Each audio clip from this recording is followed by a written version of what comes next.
नुकतीच आता दिल्लीला बोलवले, अमित शहासोबत बैठक झालेली आहे. मात्र आता जागा वाटप अद्याप झालेलं नाहीये. याचं सागलं निघून कसं महायुती घालणार आहे आणि त्याचा राज ठाकरेंच्या येण्याचा किती फायदा हा महायुतीला होणार आहे? बघा, माननीय राजसाहेब ठाकरे महायुतीच्या मताधिक्यानं माननीय नरेंद्र मोदी साहेबांना आपल्याला पंतप्रधान करायचं आहे आणि त्याच्यासाठी महाराष्ट्रातलं 45+ जागा ही महायुती निवडून आणण्याच्या तयारीला लागलेली आहे. त्यामुळं राज ठाकरे साहेबांचा हा निर्णय झाला तर तो निश्चितच महायुतीला ताकद देणारा, महायुतीची शक्ती महाराष्ट्रामध्ये वाढवणारा असेल. महायुतीचं जागा वाटप अजून दुसऱ्या नाही झालेला आहे आणि आता जर राज ठाकरे सोबत आहे आणि त्यांना काही जागा द्याव्या लागल्या तर मग तुमच्या जागा वाटपावरती कसा परिणाम होऊ शकतो, त्यावरून तुमचं मत काय? त्याची बिलकुल चिंता करण्याची गरज नाही. महायुतीमध्ये योग्य समन्वय आहे. याच्यापूर्वी अनेक वेळा मी सांगितलेलं आहे की महाराष्ट्रातल्या महायुतीच्या जागा निश्चितीचं काम हे महाराष्ट्रामध्ये माननीय शिंदेसाहेब, माननीय फडणवीस साहेब आणि माननीय अजितदादा हे 3 प्रमुख नेते आहेत आणि आमच्याबरोबर असणारे जे घटक पक्ष आहेत त्यांचे नेते आहेत. एकत्र बसून यातनं योग्य मार्ग निघेल.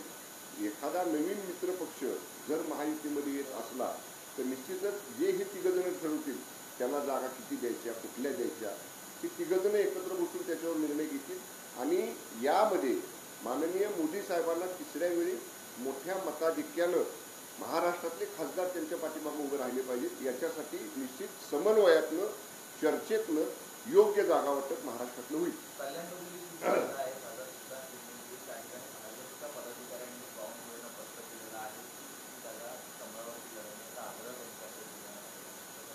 महायुतीमधलं हे सूत्र आहे.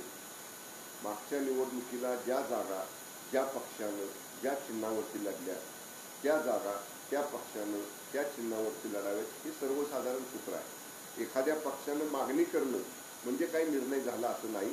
मी जसं म्हटलं तसं महाराष्ट्रातल्या 48च्या 48 लोकसभा मतदारसंघामध्ये तिन्ही पक्षाचा योग्य समन्वय आहे. कार्यकर्ते त्यांची भावना व्यक्त करत असतात, परंतु हे सूत्र आहे महायुतीचं की 2019ला ज्या जागा ज्या चिन्हावरती जो पक्ष लढलाय त्या जागा त्या चिन्हावरती तोच पक्ष लढेल, हे महायुतीचं सूत्र आहे.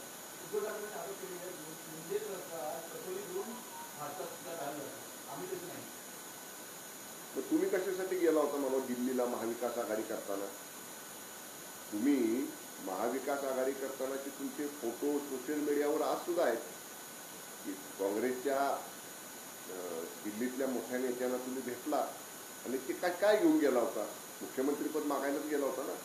आणि आम्ही तरी म्हणजे महायुतीमध्ये भारतीय जनता पक्ष आणि शिवसेना ही युती 25-30 वर्ष जुनी आहे. तुम्ही ती 2.5 वर्ष खंडित केली सत्तेसाठी, पदासाठी. ती पुनरुज्जीवित करण्याचं काम म्हणजे हिंदुत्ववादी मत्व ही एकत्र असली पाहिजे. हिंदुत्ववादी विचारावरती आपण पुढे गेलो पाहिजे. हे जे मूळ तत्व 30 वर्षापूर्वी युती करताना भारतीय जनता पक्ष शिवसेनेची होती तेच पुढे नेण्याचं काम आम्ही करतोय. त्यामुळं अशा पद्धतीनं कोण कोणाच्या दारात गेलं, कोण कशासाठी गेलं, आता त्यांना दुसरं काही काम नाही. कारण काल बघितलं आपण, एवढी त्यांची इंडिया आघाडीची सभा झाली, 4 का 5 मिनिटं मिळाली माननीय उद्धव ठाकरे साहेबांना भाषण करायला. अहो, ज्या शिवतीर्थावरती वंदनीय शिवसेना प्रमुख बाळासाहेब ठाकरे साहेबांचं भाषण हे आकर्षण असायचं. साहेब काय बोलणार, आपण म्हणता ना साहेबांची चिरंजीव आहात, साहेबांची वारसदार आहात, मग तोच मान सन्मान तुम्हाला का नाही कालच्या सभेमध्ये मिळाला, त्याचं पहिलं उत्तर द्या आणि मग आमच्यावर टीका करा.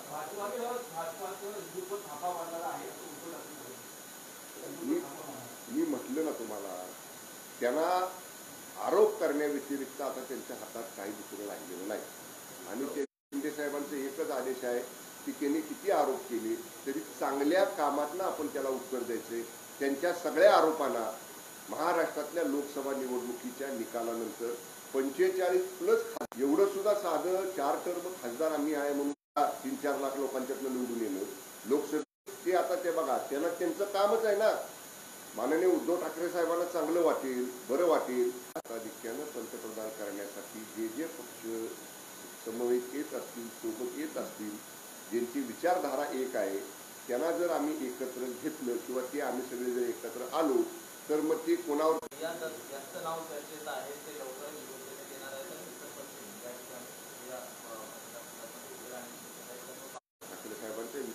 आघाडीच्या बरोबर जर कोणी येणार असेल आणि त्याच्यामुळं पक्षाची ताकद वाढणार असेल तर निश्चित आमचे पक्षश्रेष्ठी त्याचा निश्चितच योग्य विचार करतील.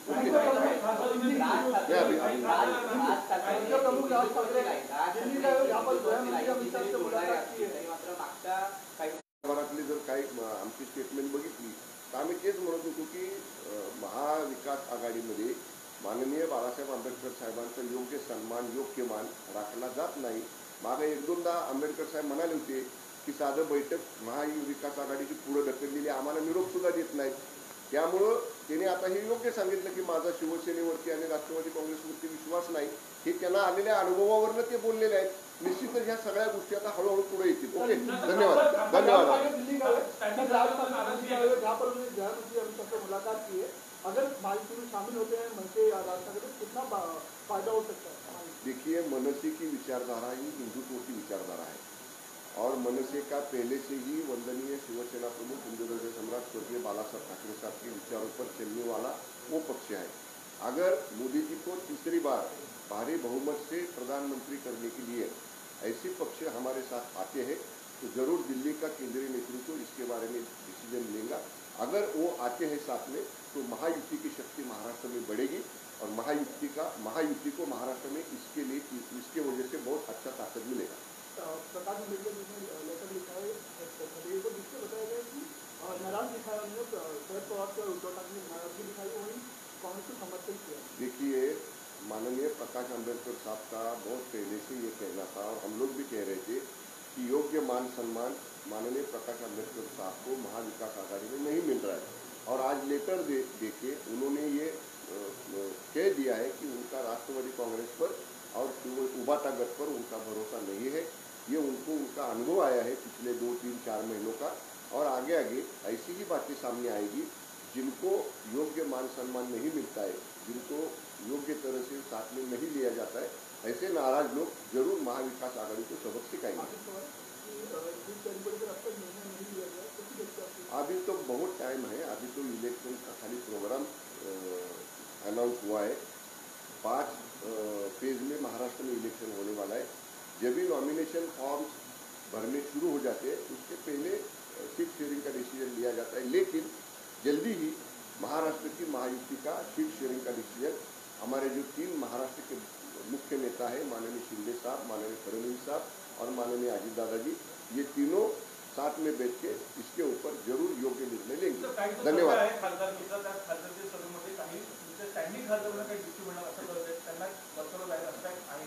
आहे सर्वे तुमच्याकडे आलाय, दाखवा ना. हे बघा, मी एकच सांगेन आपल्याला, असा सर्वे आला तसा सर्वे आला, ही जागा अडचणी ती जागा बदलणार, हे तर्क वितर्क असतात. सर्वे समजा कुठल्या राजकीय पक्षाने केला असेल तो पक्षाच्या उच्च नेत्यांच्याकडे येतो. तो सर्वे कधी असा बाहेर लीक केला जात नाही. त्यामुळं अशा पद्धतीच्या ह्या केवळ वावड्या आहेत. निश्चितपणे आमची संघटना शिवसेना पक्ष हा मुळामध्ये तळापर्यंत बांधलेला आहे. शाखा प्रमुखापासून बूथ प्रमुखापासून आमची शिवसेनेची संघटना आहे. आमची शिवसेनेची संघटना आहे, महिला आघाडीची संघटना आहे, युवा सेनेची संघटना आहे, वेगवेगळ्या आमच्या संघटना आहेत. त्यांचं प्रत्येक बूथवरती आमचं नेटवर्क आहे.